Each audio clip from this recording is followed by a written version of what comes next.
Hello, happy Wednesday. Today is Wednesday, July the 9th, and we are going to be doing week 2 Wednesday. And when we open up this week's devotional, as always, I've kind of jotted down the date, so if I need to go back and reference it. As always, we've broken up our daily routine into groups of 3. The first one is going to be writing down the names of 3 people. And as we have been doing, we're kind of concentrating on 3 people today. 3 people that we want to remember during the day. We want to reach out to during the day so that they know that they're not alone in whatever struggles that they're going through. Remember, we want to pray for them. We want to bless them in some way. We want to reach out to let them know they're not alone. Email, texting, however it is that we can reach out to let them know that we're thinking of them today. Then, of course, we have our Bible verse that we're going to read, we're going to say, we're going to apply. And then our third thing we're going to do today is just kind of write our letter to the Lord. But as always, let's start off by talking about one of the things that God uses in our Bible in talking about how things happen in threes. One of my favorite stories of Jesus is when he was 12 years old. And when he was 12 years old, Joseph and Mary had to go back to Jerusalem for Passover. And when they were packing up to leave, as Joseph was 12, he was nearing the age of becoming a man. And so it was at that kind of age where he's not a baby anymore, so he doesn't need to be with his mom anymore. He's not quite a man, but choosing to be a man so he could be with his dad.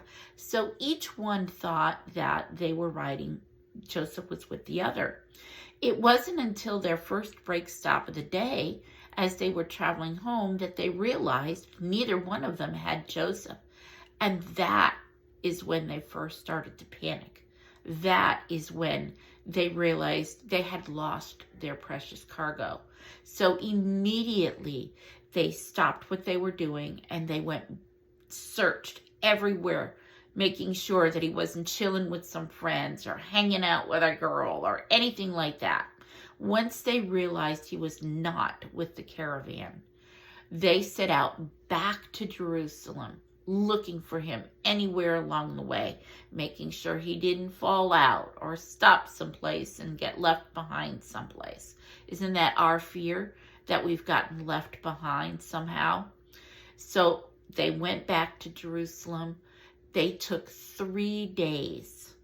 Could you imagine losing your precious cargo for 3 days? How frantic you are. How frantic are you when you're seeking something, when you're looking for something, when you can't find something? What do we do in that time period when we can't find something, when we're constantly seeking, constantly looking, turning over every pebble and rock and every stone, trying to figure out where it could have gone?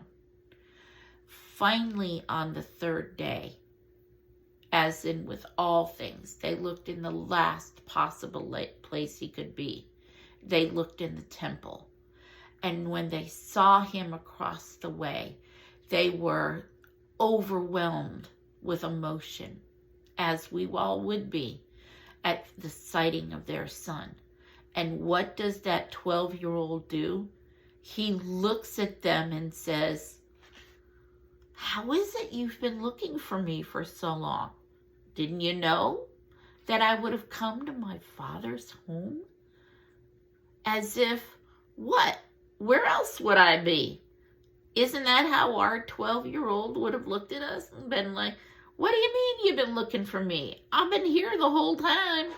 I've been in my father's house. I've been talking about godly things. I've been sharing the word. I've been doing what I was called to do." Yet as parents, we get frantic so easily when the whole time all we had to do was go to my Father's house. So let's talk about today.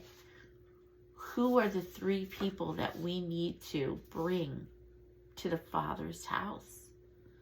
Who do we need to share the word with? And only share the word with in our Father's house. All right, once you get the names of those 3 people down, let's go ahead and do our Bible verse. Today's Bible verse comes from Romans 6, 1 and 2. What shall we say then? Shall we go on sinning so that grace may increase? By no means. We are those who have died to sin. We can no longer live in it any longer. So once you've read it, go ahead and write it up here. You can either write it exactly word for word, or you can paraphrase it so it has a little bit more meaning to you. And then down here, how does Romans 6, 1 through 2, what does it mean to you? How does it apply to where you are in your walk with the Lord? And then over here, share your burdens with the Lord. Talk about what's going on in your life with Him. Sometimes if we get it out, we get to view it in a different perspective. We get to see it a little differently. We might feel it a little differently than normal. All right, guys. Well, you have a great Wednesday, and I'll see you back here on Thursday. Bye-bye, everybody.